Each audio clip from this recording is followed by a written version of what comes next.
We use drones predominantly for mapping some of our own land and public land out there, planning what control works we're going to be doing with council. It's a great way of getting the bird's eye view and plan up on the imagery that we've collected. We mostly fly more of the environmental sites where there's got a threatened plant species or an endangered ecological community. These are the sites that we want to have a priority weed management plan on.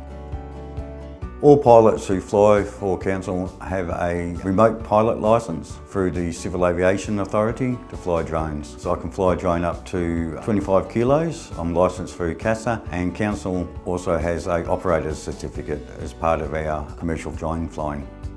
So when we leave the office, we generally take the drone, a number of batteries, basic first aid kit, a little spot tracker to contact and get help, a laptop, also an iPad, any other aeronautical maps, a radio to be able to talk to the other aircraft in the area. We also wear suitable clothing, and we always take a fire extinguisher. Pre-flight, we have to do a flight authorisation, so that goes through a checklist of the sites that we're going to be flying, make sure it is going to be suitable. Things that we look at is the weather, the terrain, if there's going to be public or other aircraft in the area, whether we need permissions from landowners.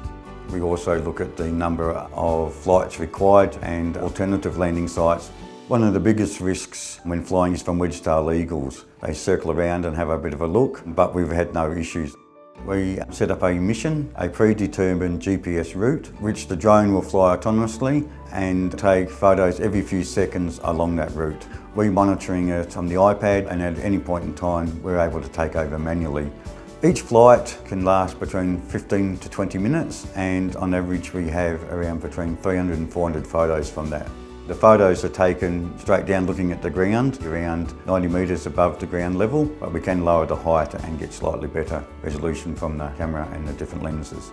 Once we've captured all those images, we then bring those back to the office and produce one large photo called a Mosaic. From these photos, we're able to pick out weed species and other native species. We can use that for other planning purposes and on-ground inspections.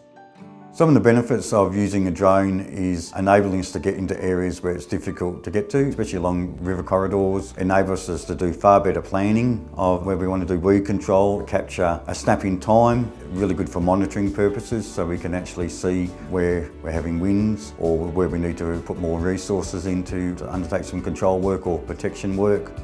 A lot of people are worried about the privacy. Council doesn't go around flying around people's properties. We use them primarily at priority asset sites to take images to help with our weed management.